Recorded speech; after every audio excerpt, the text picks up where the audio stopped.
विष्णु गुरुर्देवो महेश्वरः गुरु साक्षात् परब्रह्म तस्मै श्री गुरुवे नमः।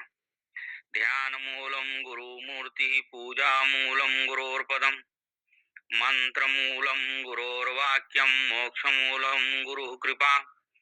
आनन्दमानन्दकरं प्रसन्नं ज्ञानस्वरूपं निजभावयुक्तं योगीन्द्रमीड्यं भवरोगवैद्यं श्रीसद्गुरुं नित्यमहं नमामि। अखण्डमण्डलाकारं व्याप्तं येन चराचरं तत्पदं दर्शितं येन तस्मै श्रीगुरुवे नमः।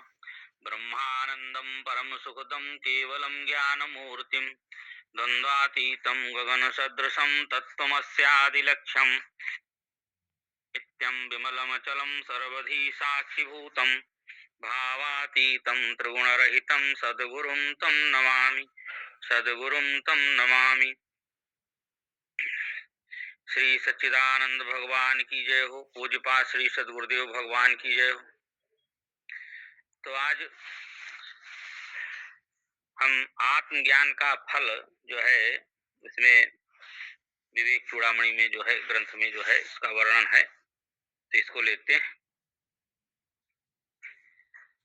संसिद्धस्य फलं ते तज्जीवन मुक्तस्य योगिनः बहिरन्तः सदानन्दरसास्वादनम् आत्मनि। अब सम्यक सिद्ध और जीवन मुक्त योगी को ये फल मिलता है कि वो इस नित्य परमानंद का आस्वाद लेता रहता है और अपने अंतस में भी और बाहर में भी। अब यहाँ पर ये प्रश्न उठता है कि जो जीवन में कृतकृत्य हैं, जिसने जीव भाव को यानी विच्छिन्न कर दिया है और दैहिक लालसाओं और मानसिक यातनाओं तथा बौद्धिक विक्षेपों को की जो जंजीरों से जो अब बंधा नहीं रह गया है, तो उसको यदि आत्म साक्षात्कार का अनुभव होता है तो उसे जीवन में क्या लाभ मिलेगा। नहीं, आचार्य शंकर जो है स्पष्ट करते हुए कहते हैं कि उस अवस्था में उस व्यक्ति को उस ब्रह्मानंद का रसास्वाद सतत और सर्वत्र मिलता रहेगा।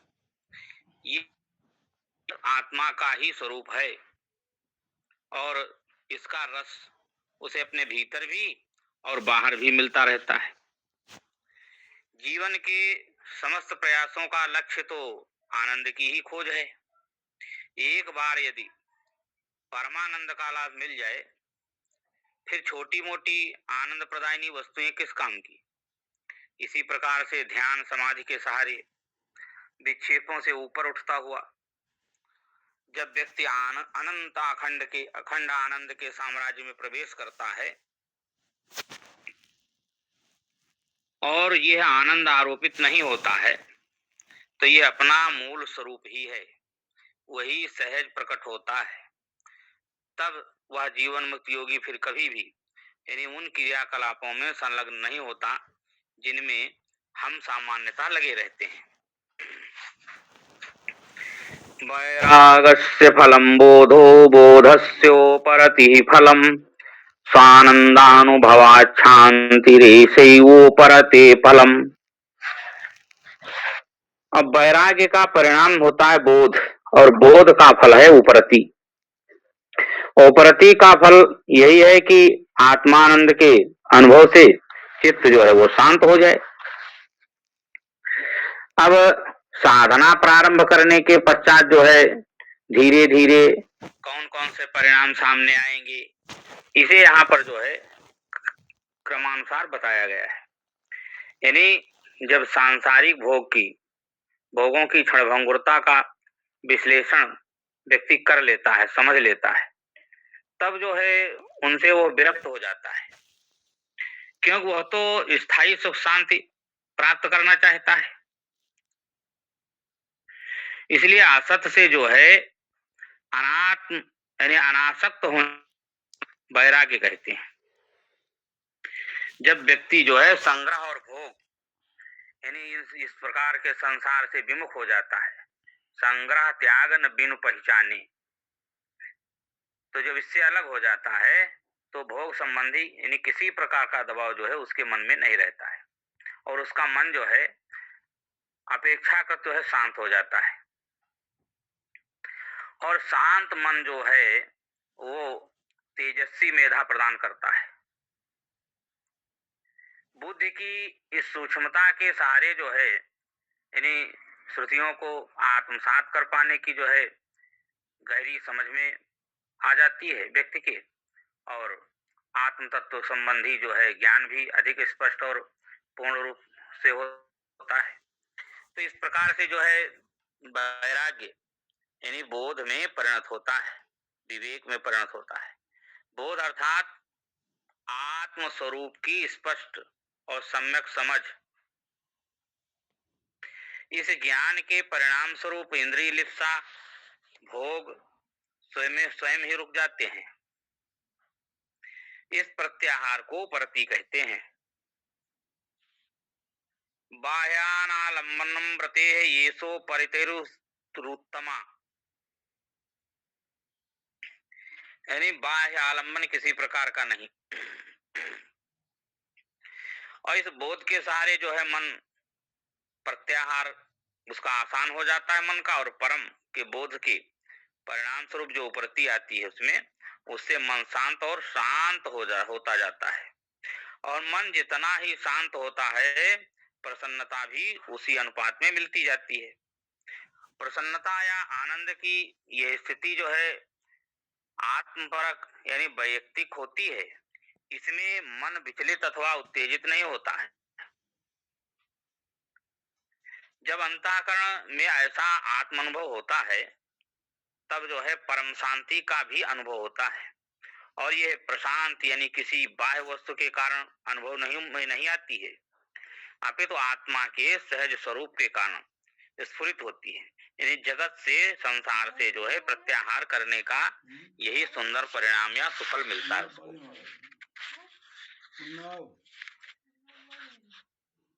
यद्युत्तरोत्तराभावः पूर्वपूर्वं तु निष्फलम् निवृत्ति परमातृप्तिरानंदो अनुपमः स्वतः। और उत्तर से उत्तर आगे स्टेप बाय स्टेप के अनुसार के भाव में जो है पूर्व में चरण जो उसके बढ़ते जाते हैं, निष्फल होते जाते हैं जो, और बाह्य संसार की जो है स्वयं निवृत्ति होती जाती है, परम तृप्ति और अनुपम आनंद स्वभावता ही आते हैं।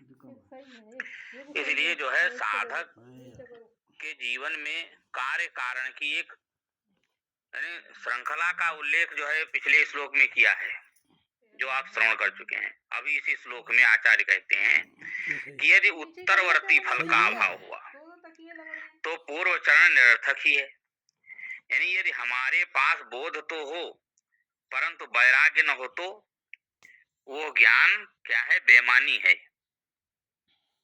यदि हम संसार से प्रत्याहार का अभ्यास तो कर रहे हैं परंतु उसकी परिणति जो है यानी परम तत्व के आत्मनिष्ठ ज्ञान में नहीं हो रही है, आत्मनिष्ठा में नहीं हो रही है, तो ये उपरति वास्तविक नहीं है, अपितु तो पलायनवाद है। वो कभी भी सृजनात्मक नहीं हो सकता। और अगला चरण भी तभी सार्थक होता है जब पहले वाले के सारे सद्गुण अथवा उसकी विशेषता ने स्वयं में पोषित कर ली हो। यानी विषय भोग से उपरति के सहारे जब व्यक्ति की को जो है श्रुति सम्मत यानी बोध हो जाता है, हो गया हो, तब इसी बोध के जो है फलस्वरूप उसमें है विषय भोग के क्षेत्र में विरक्ति की वृत्ति दृढ़ होती जाती है।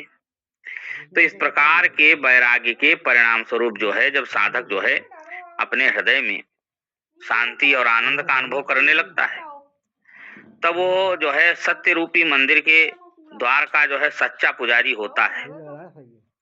ऐसा यानी अधिकारी व्यक्तित्व ही जो है ब्रह्मानंद वाली जो है भावातीत अवस्था में प्रविष्ट हो पाता है। विकास के करता हुआ जो साधक जो है ऐसे बिंदु पर जा पहुंचता है जहां सांसारिक क्रियाकलापों से पूर्णतः निवृत्ति हो जाती है। अब जैसे अपनी पत्नी के साथ झगड़ा हो जाने पर जो है, अथवा बच्चों की किसी कृतज्ञता पर, अथवा व्यापार में घाटा आ जाने पर, यानी प्रतिक्रिया स्वरूप कोई मूर्ख युवक यदि संसार को ठुकरा करके गंगा तट पर भाग खड़ा हो और अपने कपड़ों को गेरुए रंग में रंग ले, तो वो सन्यासी नहीं हो जाता है और मोक्ष का अधिकारी भी नहीं बन पाता है। इसलिए सत्य के मंदिर में जो है उसका प्रवेश अभी भी वर्जित है। पलायनवादी को जो है वो धर्म में प्रवेश करने का अधिकार नहीं मिलता है। इसलिए धर्म का उच्चतम क्षेत्र केवल जो है उन साधकों के लिए सुरक्षित है जो निरंतर आत्म प्रयास द्वारा यानी विकास के कार्य मार्ग पर जो चल रहे हैं और अपेक्षित पूर्णता तक पहुंच चुके हैं। इसलिए आत्म विकास कोई आकस्मिक संयोग नहीं है, यानी उसकी एक न्याय संगत विधिवत प्रणाली होती है, यानी विकास के विभिन्न चरण होते हैं। इसलिए हर विकास यानी साधक को विकास के अंतिम शिखर पर पहुंचने के लिए जो है पूर्व चरणों को पार करना आवश्यक होता है। इस प्रकार केवल वही व्यक्ति जो है आत्मलाभ का अनुपम आनंद अनुभव कर सक पाएगा जिसने पूर्व श्लोक में बताए अनुसार विकास की सब सीढ़ियों को पार कर लिया हो। वही संसार से जो है पूर्णतः विरक्त होकर के रह सकेगा। पर ऐसा कब होगा, कैसे होगा, इन प्रश्नों का उत्तर देते हुए आचार्य शंकर ने कहा कि पूर्व साधनाभ्यासों के परिणाम स्वरूप पूर्ण आनंद और परम तृप्ति की अवस्था जो है स्वतः स्वभावतः उपस्थित हो जाती है। और इस दिव्य अनुभूति के परिणाम बताते हुए आचार्य कह रहे हैं, दृष्ट दुःखेषु अनुद्वेगो विद्यायाः प्रस्तुतं फलम् यत्कृतं भ्रांति वेलायां नाना कर्म जुगुप्सितं पश्चान्नरो विवेकेन तत्कथं कर्तुमर्हति। अब कहते हैं बोध का परिणाम प्रत्यक्ष होता है तो ऐहिक दुखों में अविचलित रहना, यानी एक बार विवेक प्राप्त कर लेने पर व्यक्ति जो है उन निंदनीय कर्मों से पुनः कैसे कर सकता है कर्म जिन्हें उसने अपनी मूढ़ता से में यानी अज्ञान काल में कभी किया था।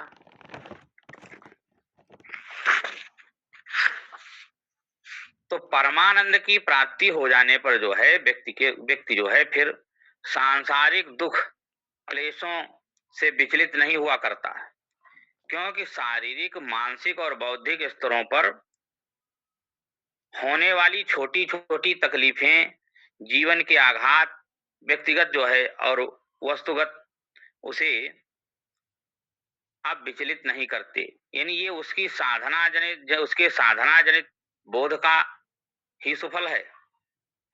इसलिए देह और मन और बुद्धि इनके दुखों से तो वो अप्रभावित रहता है और साथ ही अब वो इन मूर्खतापूर्ण कृत्यों को नहीं दोहराता जो उसने अज्ञानता में मोहवश पहले किए थे।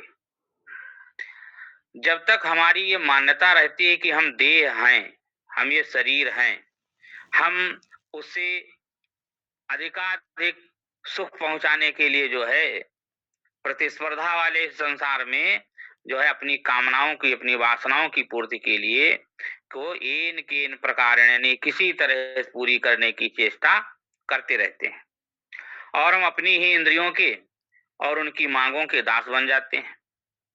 परंतु एक बार विवेक जागृत हो जाने पर भला कोई व्यक्ति दोबारा वे ओछे कर्म क्यों करेगा। जैसे नशे में बुद्धि पर आवरण छा जाता है, उस समय मद्यप बहुत ही भद्दा व्यवहार करता, मद्यप मतलब शराब पीने वाला बहुत भद्दा व्यवहार करता है, और जब प्रातःकाल उसका नशा उतरने के बाद जब बुद्धि सही हो जाती है तब उन स्वस्थ संतुलित क्षणों में क्या वो रात की बदतमीजी दोहराएगा? नहीं दोहराएगा। ठीक उसी प्रकार कामना, वासनाओं और शारीरिक आवेगों के नशे की बसी वो ने अपनी अज्ञानता के दिनों में अनेक दूषित, लज्जास्पद और घृणित कर्म चाहे किए हों, किंतु ज्ञानोदय के बाद वह उनकी आवृत्ति कर नहीं सकता, कारण कि अब उसे आत्म साक्षात्कार हो चुका है, उसका आध्यात्मिक विकास हो गया है, जिसके परिणाम स्वरूप उसने अपने उस हीन व्यक्तित्व की क्षुद्रता और कमजोरियों को जो है वो समझ गया है। अतः उसकी आवृत्ति का अब प्रश्न ही नहीं उठता है। विद्या फलम स्याद सतो निवृत्ति प्रवृत्तिर्ज्ञान फलम तदीक्षितम तज्ञेयोर्यन्मृग तृष्णादिकौ नो चेद विदाम दृष्ट फलम किमस्मात्। यानी ब्रह्म विद्या के फलस्वरूप यानी असत की निवृत्ति होनी चाहिए और अविद्या का परिणाम होता है। असत के से आसक्ति, ये बात मृग जल को जानने और न जानने वाले के दृष्टांत से स्पष्ट हो सकती है, अन्यथा तत्वविद को तत्व ज्ञान से लाभ ही क्या होगा। परम ज्ञान हो अथवा सत्य की अनुभूति से हमें क्या लाभ होता है। यानी आध्यात्मिक दीप स्तंभ के शिखर पर बैठ करके देखने से संसार कैसा दिखाई देता है, तो इस श्लोक में ये समझाया जा रहा है कि इस समय तो हम संसार को मतलब ऐहिक दृष्टि से यानी देह और मन और बुद्धि के माध्यम से देख रहे हैं। परिणामतः संसार हमको विषय, दृश्य, भाव और विचारों का अनुभव देता है, परंतु देह, मन और बुद्धि में जो है किसी प्रकार का अहंकार न रखते हुए यदि जगत को देखेंगे तो वह कैसा दिखेगा। और ऐसे निरभिमानी व्यक्ति को यानी उसके शारीरिक और मानसिक और बौद्धिक स्तर पर क्या प्रतिक्रिया होगी। भूत यानी स्थाणु पुरुष का ज्ञान जो है वस्तुतः अविद्या है, माया है, मन प्रक्षेप है, और हम जब विश्लेषण करके जो है उसके वास्तविक स्वरूप को समझने की चेष्टा करते हैं तो हमें स्तंभ का बोध हो जाता है, सही ज्ञान या विद्या का अवबोध हो जाता है। तो इसी प्रकार जो है ये सही ज्ञान का सहज परिणाम है। अविद्या की निवृत्ति और बुद्धि से अतीत हो जाने पर हम प्रकृति जन्य यातनाओं से मुक्त हो जाते हैं। तो जब हम आध्यात्मिक मर्म को पहचान लेते हैं और समझ जाते हैं कि हम देह, मन, बुद्धि नहीं हैं, तो समझिए कि हम अनात्म से दूर हो गए। ब्रह्म से भिन्न जो कुछ भी दिखाई देता है, गोचर होता है, वो सब अनात्मा ही है।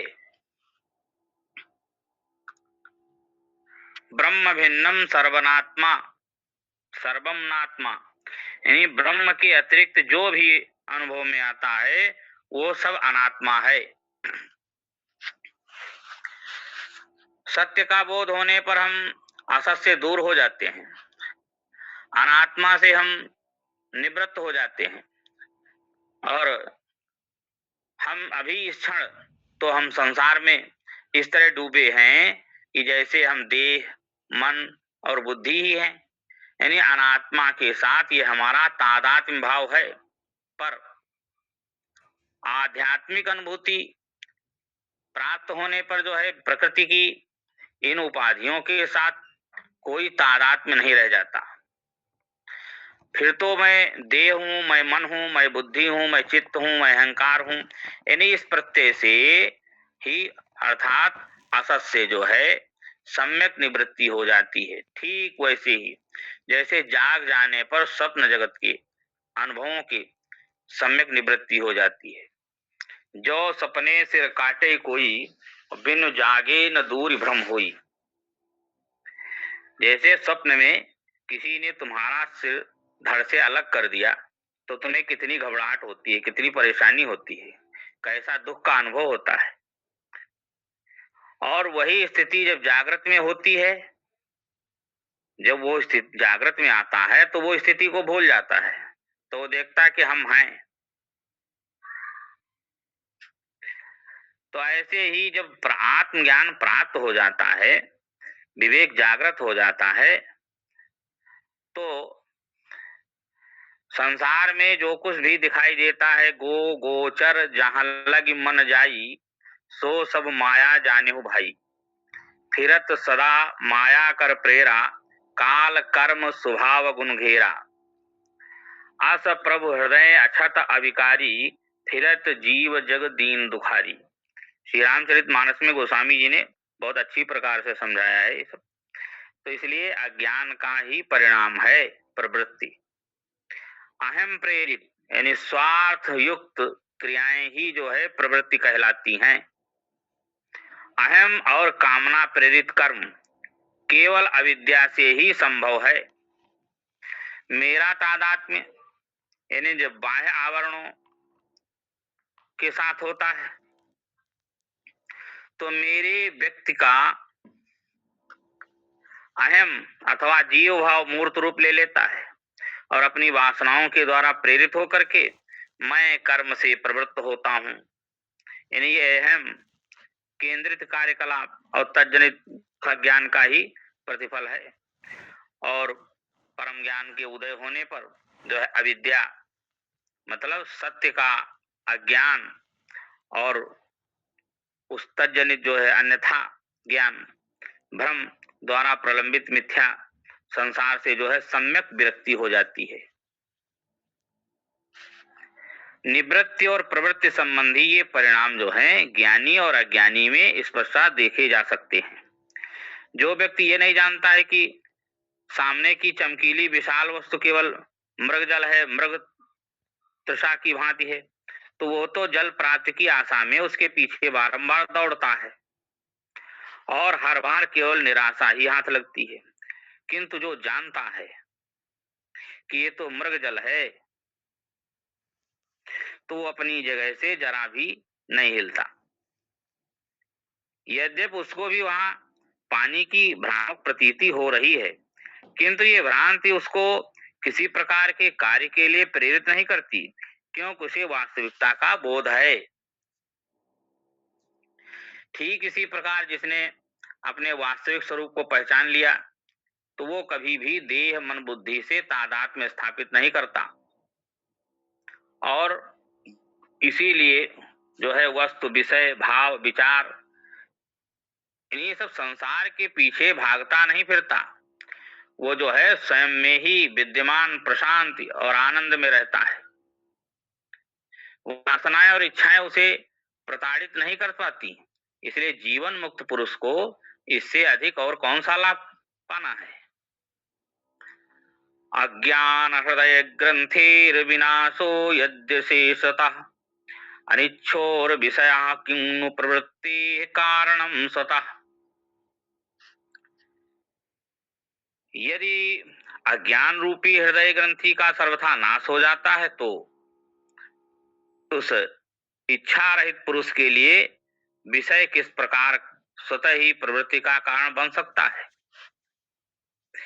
यानी अपने सत्य स्वरूप की अनुभूति पाने के लिए, उसका अनुभव पाने के लिए प्रयत्न में जो है अविद्या, काम और कर्म ये तीन बाधाएं उपस्थित होती हैं। वेदांत शास्त्र में ही इन्हें हृदय ग्रंथि कहते हैं।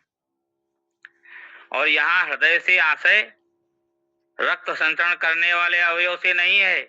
यहाँ पर मतलब है उसका मतलब मानव के मूल व्यक्तित्व से है, मनुष्य के। और ये मूल व्यक्तित्व जो है सदैव इन तीन ग्रंथियों में से बंधा हुआ है। जब ये ग्रंथियां विच्छिन्न हो जाती हैं तो आत्मज्ञान सुलभ हो जाता है। यानी भिद्यन्ते हृदय ग्रंथि छिद्यन्ते सर्व संशया, जिसके सारे संशय नष्ट हो गए, क्षीण हो गए।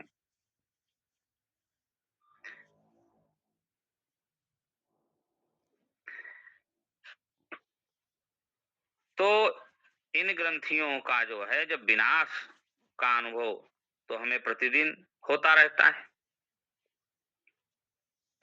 और अपनी सुसुप्ति अवस्था में मिलता है, किंतु सुसुप्ति की परिणति जो है मुक्ति में नहीं होती है।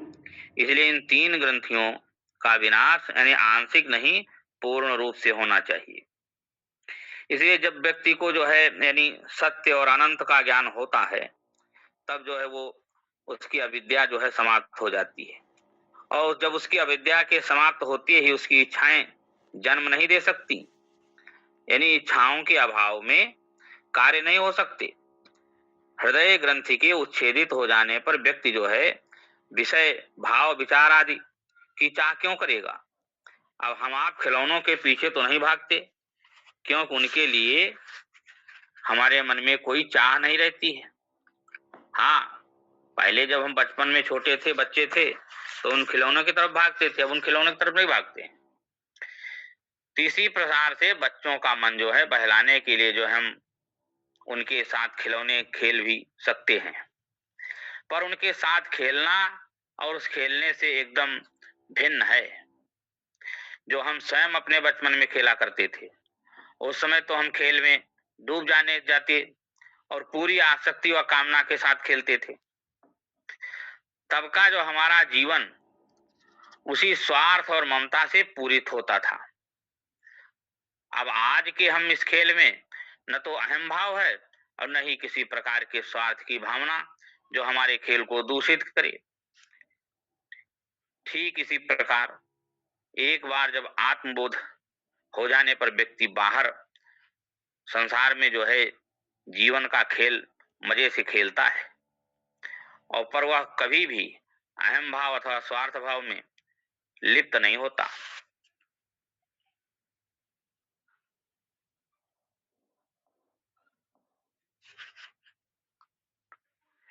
जीवन मुक्त पुरुष के मन में किसी प्रकार की जो है कामना नहीं रहती, इसीलिए उसका जो है कोई कार्य स्वार्थ से प्रेरित नहीं होता है।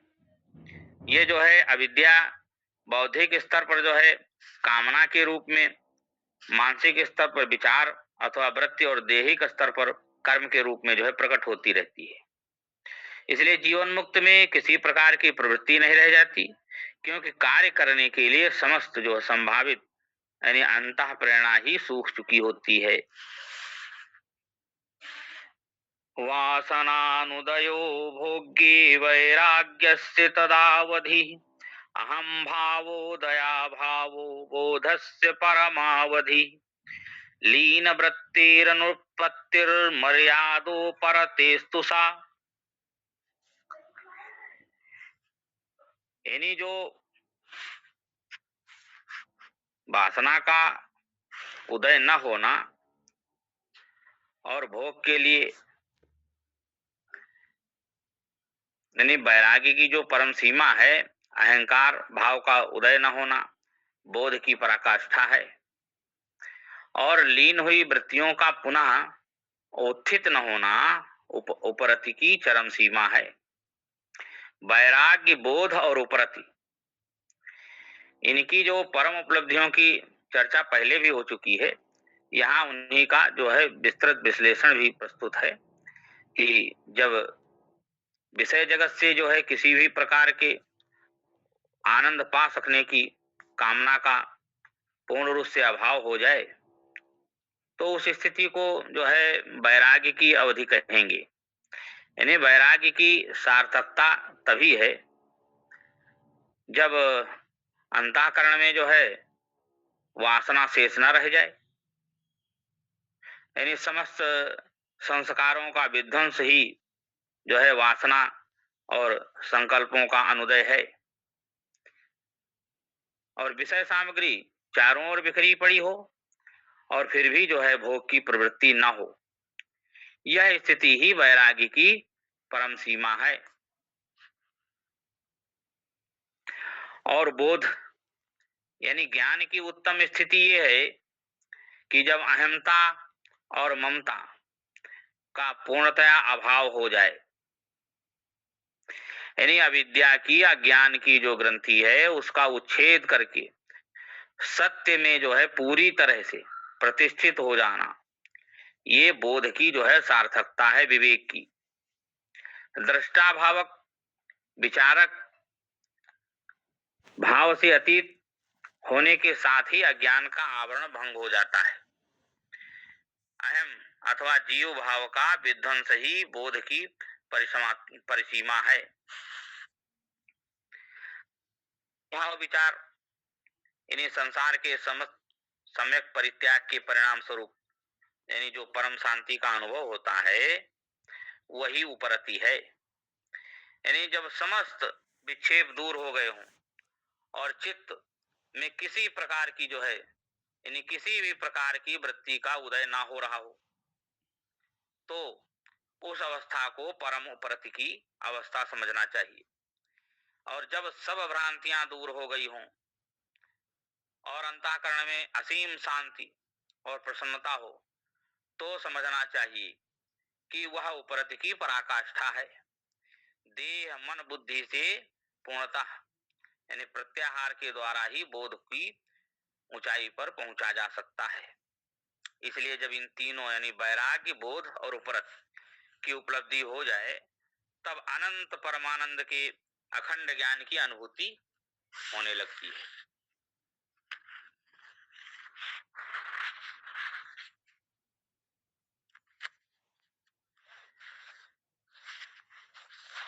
आगे के श्लोक में जो है जीवन मुक्त के लक्षण के विषय में बताते हैं कि ब्रह्माकारतया स्थितया निर्मुक्त बाह्यार्थ विधि रन्यावेदित भोग्य भोग कलनो निद्रालु वद्बालवत् स्वप्नावलोक किलो जगदिदं पश्यन् चिल्लब्धि रास्ते कश्चिदनंत पुण्य फल भुग्धन्यः समान्यो भुवि।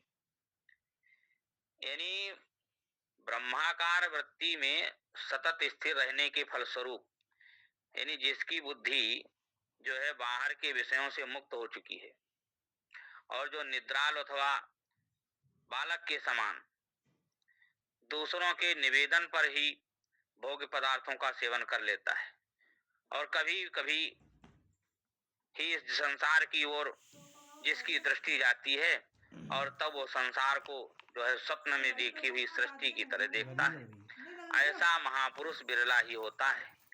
वो अनंत पुण्यों के फल को भोगने वाला होता है, धन्य है और इस पृथ्वी पर पूजनीय है। जीवन मुक्त पुरुष के उस अनुपम आनंद का संकेत दे रहे हैं आचार्य शंकर इसमें, जो उस महात्मा को समाधि के चरम लक्षणों में और जागृत अवस्था में भी अपने आसपास के जगत संपर्क करते समय अनुभूत होता है। इस पुरुष के मन ने पूरी तरह ब्रह्म चेतना के साथ तादात्म्य कर लिया है, यानी एकता स्थापित कर ली है। फलता होता क्या है, इस गोचर जगत के जो दिखाई देता है विभिन्न दृश्य, उसको प्रभावित नहीं करते और किसी प्रकार की वृत्ति उसमें उदित नहीं होती।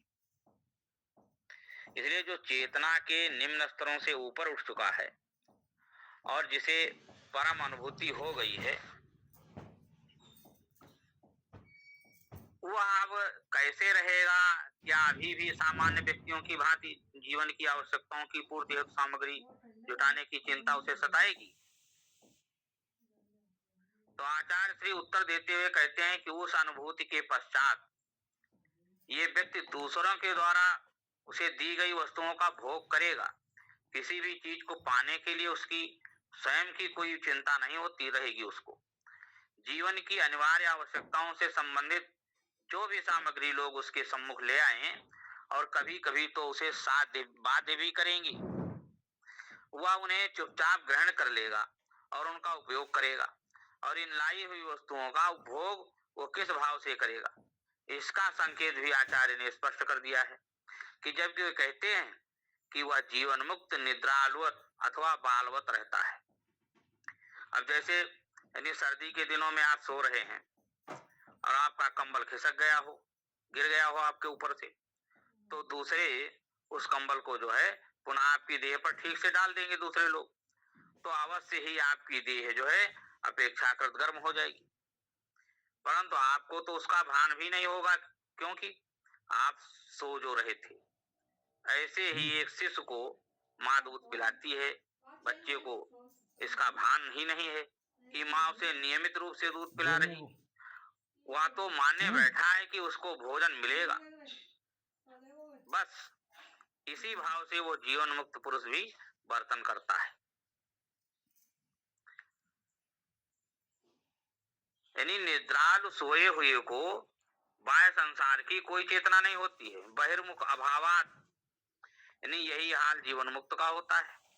वो बाह्य संसार से बेखबर रहता है और ऐसे समय में यदि कोई उसके खान पान वस्त्रादि के लिए कोई सहायता पहुंचा देता है तो इस संत को उस प्रदत्त सामग्री के संबंध में कुछ भान ही नहीं रहता।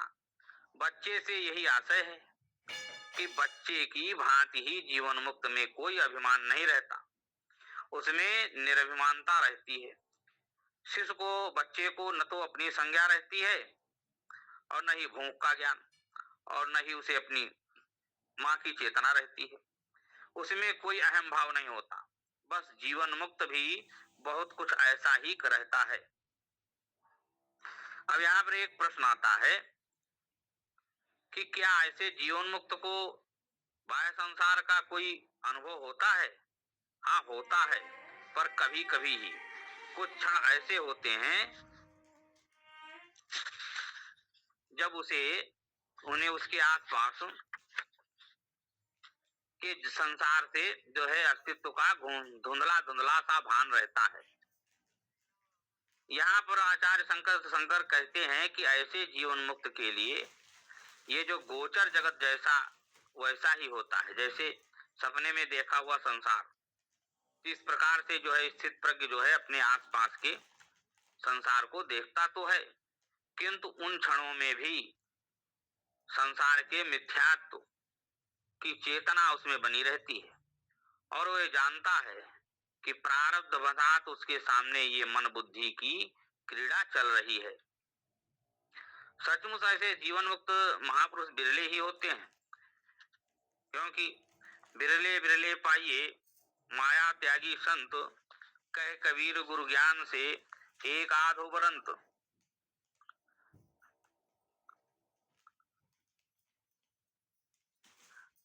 ऐसा महात्मा यानी जो अपने आत्मा में ही सतत मग्न रहता है। आत्मन्नेव आत्मना तुष्टा स्थित प्रज्ञ तदोच्यते, यानी अपने पूर्व पूर्व जन्मों के अनंत पुण्य प्रभाव से अनंत पुण्य फल और पूरी तरह निश्चिंत और आनंदरत रहता है। यानी जब कोई इस प्रकार अपने दिव्य आत्मा में प्रतिष्ठित होकर के रहता है तो इस धरा पर जो है परम श्रद्धेय और पूज्य हो जाता है। कुलम पवित्रम जननी कृतार्था वसुंधरा पुण्यवती चतेल, वो कुल पवित्र हो जाता है। और जब पृथ्वी पर चलता है तो पृथ्वी अपने को कृतकृत्य मानती है, धरती माता। तो इसलिए आचार्य हमें जो है, जिसमें उन्होंने कहा है कि जिसकी प्रज्ञा अनंत चेतना यानी ज्ञान सागर में प्रतिष्ठित है, उस व्यक्ति के अस्तित्व मात्र से उसका वंश धन्य हो जाता है, उसका परिवार पावन हो जाता है और उसकी माता कृत्यता को प्राप्त होती है और समग्र विश्व ही धन्य हो जाता है।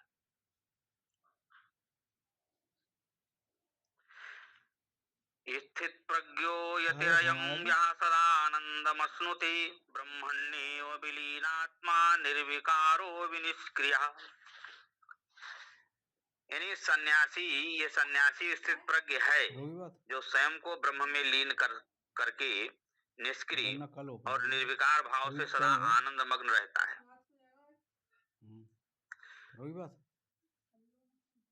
भगवत गीता के द्वितीय अध्याय के जो है अंतिम 18 श्लोकों में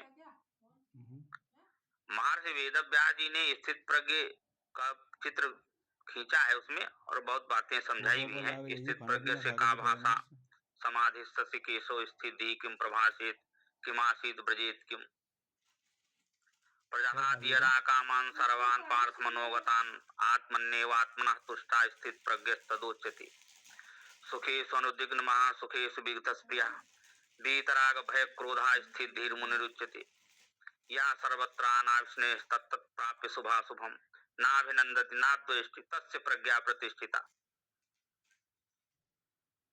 यानी न कोई हर्ष है न कोई शोक है, सदैव अपने आनंद में मग्न रहता है।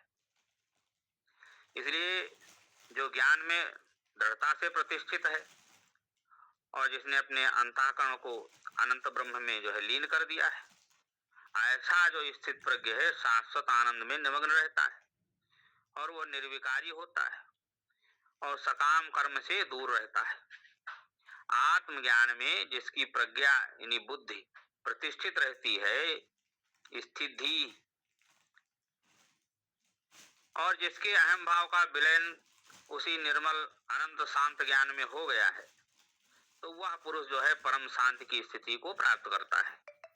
अब क्योंकि उसे अपने देह मन बुद्धि का अभिमान छूट गया है, वो इन ऐहिक उपाधियों के प्रारब्ध का भोक्ता भी नहीं रह गया जाता है। परिवर्तन विकार के क्षेत्र से परे पहुंच जाता है वो निर्विकारी, और इसीलिए वो बिना किसी स्वार्थ के सबकी सेवा करने को सदैव तत्पर रहता है। ब्रह्मात्मनो शोधितयोरेक भावावगाहिनी निर्विकल्पा च चिन्मात्रा वृत्तिः प्रज्ञेति कथ्यते सुस्थिता सा भवेद्यस्य स्थित प्रज्ञा स उच्यते। तत्पदवाच्य यानी ब्रह्म और तम पद वाच्य जो है आत्मा की शोधित अर्थों में एक आत्मता को ग्रहण करती हुई जो है यानी द्वैत विकल्पों से रहित और केवल चिन्मात्र वृत्ति जो है उसे प्रज्ञा कहते हैं। जिसकी ये प्रज्ञा दृढ़ यानी सुस्थित होती है उसको स्थित प्रज्ञ कहा जाता है।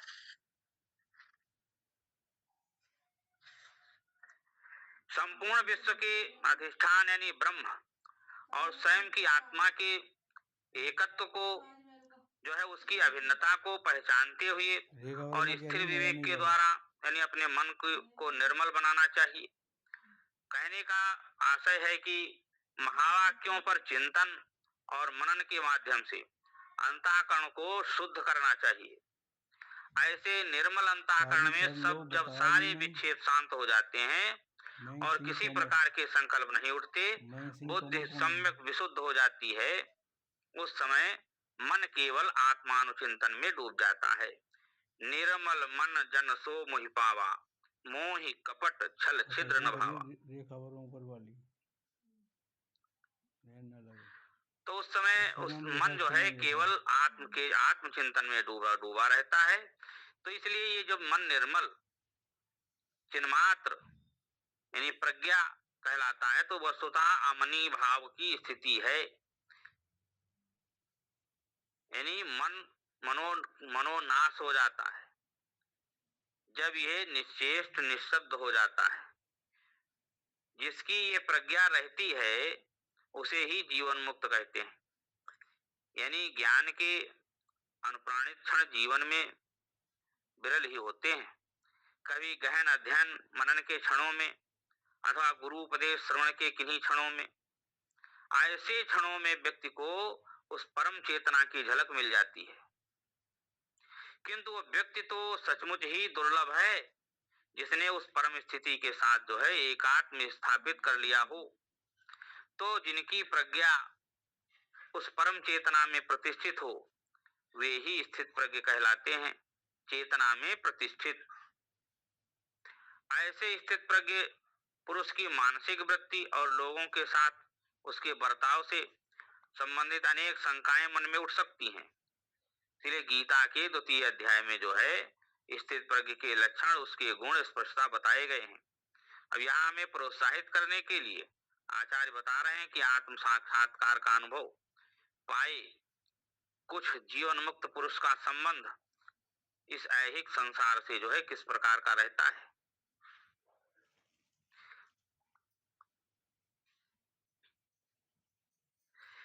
यस्य स्थिता भवेत् प्रज्ञा यस्यानंदो निरंतरः प्रपंचो विस्मृता प्रायः सजीवन मुक्त इष्यति।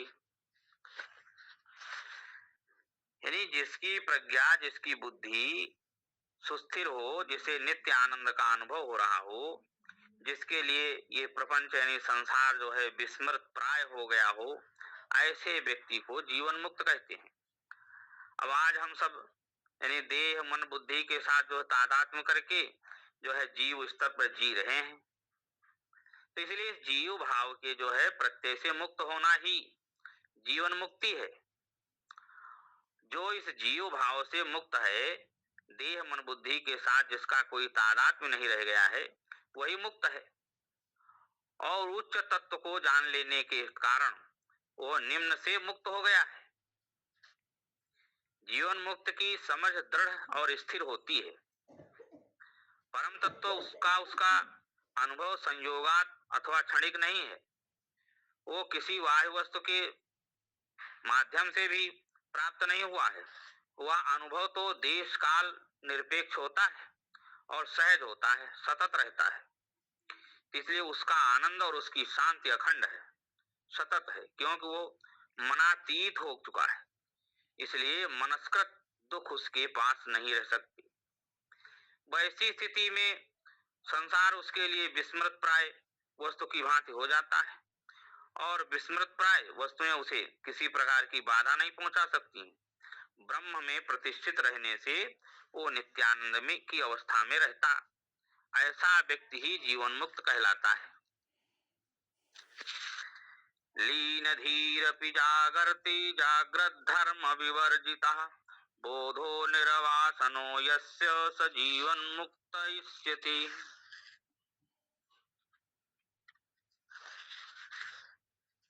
अपने अहम बुद्धि को ब्रह्म में लीन कर देने पर भी जो जागरूक है किंतु जागृत अवस्था के लक्षणों से रहित है, जिसका बोध जो है वासना रहित है, वह जीवन मुक्त कहलाता है।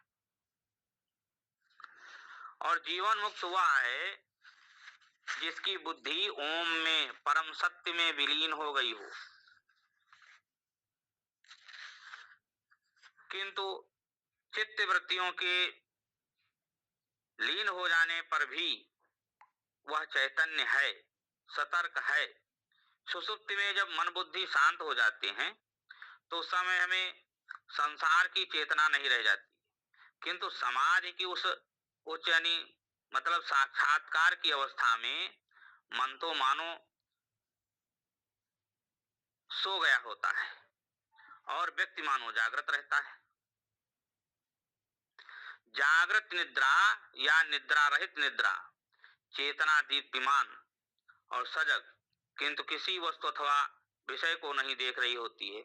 इसीलिए इस अवस्था को वस्तु निरपेक्ष ज्ञान कहते हैं। सत्य का ज्ञान जागृत अवस्था के गुण धर्म से रहित और जागृत की अवस्था है। जागृत अवस्था के गुण हैं दृश्य गोचरता और क्रियाएं। सत्य ज्ञान अर्थात अपरोक्षानुभूति की स्थिति में ये उपयुक्त गुण जो है धर्म नहीं होते। वो जागरण तो है, जागृत तो है, किंतु जागृत अवस्था वाला जागरण नहीं है। वो विशुद्ध ज्ञान मात्र है। वो ज्ञान तो है किंतु किसी वस्तु का ज्ञान नहीं। वो ज्ञान है वासना रहित, प्रवृत्ति रहित, विकार रहित। इस अवस्था को प्राप्त करने वाला जीवन मुक्त की संज्ञा को पा जाता है। शांत संसार कलना कलावानपि निष्कलः यस्य चित्तम विनिश्चिंतम स जीवन मुक्त इष्यति। तो संसार संबंधी रुचि जिसकी शांत हो गई है, जो शरीरधारी होने पर भी निर्वय है, जो चिंताओं से मुक्त है, उसे जीवन मुक्त कहा जाता है। वृत्तियों के विक्षेप के कारण ही द्वैत संसार जो है वो दिखाई देता है। इसलिए इस प्रपंच के दुख, चिंता, क्लेश आदि जो है मन विक्षेप के कारण होते हैं और मन के शांत होने पर जो है इन क्लेशों का भी शमन हो जाता है। इसलिए जब किसी जीवन मुक्त को देखते हैं तो उसके पार्थिव शरीर के अवयवों पर हमारी दृष्टि जाती है। यथा सिर, भुजाएं, जान आदि को ही हम देखते हैं, किंतु वह स्वयं तो हर क्षण एक अनंत घन भूमा के अनुभव में निमग्न रहता है। यद्यपि ये सही है कि वह अपनी उपाधियों सहित देह इत्यादि में रह रहा है, उनके अनुभवों के बीच से गुजरता भी है, किंतु वस्तुतः एकत्व को ही जी रहा है। वो चिंता रहित होता है। अदम्य विक्षेप अथवा क्लेशों का त्रास उसे है ही नहीं। ऐसे ही व्यक्ति को जीवन मुक्त कहते हैं। वर्तमानोऽपि देहे अस्मिन् छायावदनुवर्तिनि अहंता ममता भावो जीवन मुक्तस्य लक्षणम। छाया की भांति पीछे पीछे आने वाले शरीर में विद्यमान रहते हुए भी इसमें अहंता और ममता का अभाव, ये जीवन मुक्त का लक्षण है। यानी दो वस्तुओं में अंतर उनके गुणधर्म के कारण होता है। किसी भी वस्तु को उसके गुणधर्म द्वारा जानना उसकी पहचान कहलाता है। जैसे सूर्य की पहचान है प्रकाश और ताप, शक्कर की पहचान है मिठास के कारण। यहाँ जीवन मुक्ति की पहचान बताई जा रही है। जीवन मुक्ति यद्यपि रहता तो अपने उसी पार्थिव नश्वर और भौतिक शरीर में है, किंतु उसमें किसी प्रकार की अहंता या ममता नहीं रहती। वो अपने आप को देह नहीं मानता और न ही देह में इससे जो संबंधित वस्तुओं को अपनी मानता है। यानी शरीर के माध्यम से वो क्रियाकलाप तो करता है, किंतु उसमें किसी प्रकार की व्यक्ति परक जो है अथवा वस्तु परक अहम यानी मन, मैं और मेरे के भाव की गंध नहीं होती। और जहां पर मैं मेरे की है यानी मैं और उमोर तोर तय माया यही बस कीन्हे जीव निकाया। इसलिए देह तो जो है उसके लिए छाया की भांति है जो बरबस उसका अनुसरण करती है और अपनी छाया के साथ महत्वपूर्ण तादात्म्य भला कोई क्यों करेगा। ऐसा ही संबंध जीवन मुक्त पुरुष का उसके शरीर के साथ रहता है। और कहा जाता है कि सूर्य नमस्कार करते समय व्यक्ति को सूर्य की ओर देखना चाहिए और हम नमस्कार करके के तुरंत बाद अपनी छाया को देखना चाहिए। ऐसा करने से ग्रहों का कुप्रभाव भी नहीं पड़ता है और इस प्रकार का पारस्परिक विश्वास हमारे यहाँ चला आ रहा है। किंतु यदि सच पूछा जाए तो इस अनुष्ठान में आध्यात्मिक गूढ़ाशय निहित है और उस तात्पर्य को ही लक्षित करने के लिए मानो उसका नाटकीय रूप दे दिया गया है। एक बार जो है आत्मज्ञान के परम प्रकाश में निमज्जित हो लेने के बाद हमारा संबंध जो है अपने शरीर के साथ ठीक वैसा ही हो जाता है जैसे अपनी परछाई के साथ। छाया पर होने वाले अत्याचारों का हम पर कोई प्रभाव नहीं पड़ता। ग्रह नक्षत्रों का प्रभाव शरीर और सांसारिक संबंधों पर पड़ सकता है, किंतु यदि हम पर स्वयं हम परम सत्य को जान जाएं तो फिर ग्रह नक्षत्रों का भी कोई प्रभाव हम पर नहीं पड़ता। इस प्रकार अपने शरीर के साथ जीवन मुक्त पुरुष का संबंध ठीक वैसा ही होता है जैसा हमारा अपनी परछाई के साथ होता है। और समय भी पूरा हो रहा है, हम अपनी वाणी को इसी जगह विराम देते हैं। आगे फिर जो है वो आगे के जो श्लोक रह गए हैं शेष उनको समय मिलेगा तो फिर आपको श्रवण कराएंगे। ओम पूर्णमदः पूर्णमिदं पूर्णात् पूर्णमुदच्यते पूर्णस्य पूर्णमादाय पूर्णमेवावशिष्यते। ओम शांति शांति शांति। श्री सच्चिदानंद भगवान की जय हो। पूज्यपाद श्री सद्गुरुदेव भगवान की जय हो। सभी को जय श्री कृष्णा। राधे राधे। हरिओम हरिओम हरिओम। जय श्री राधे हरिओम हरिओम स्वामी। हरिओम। नमो नारायण स्वामी। नारायण। हरिओम।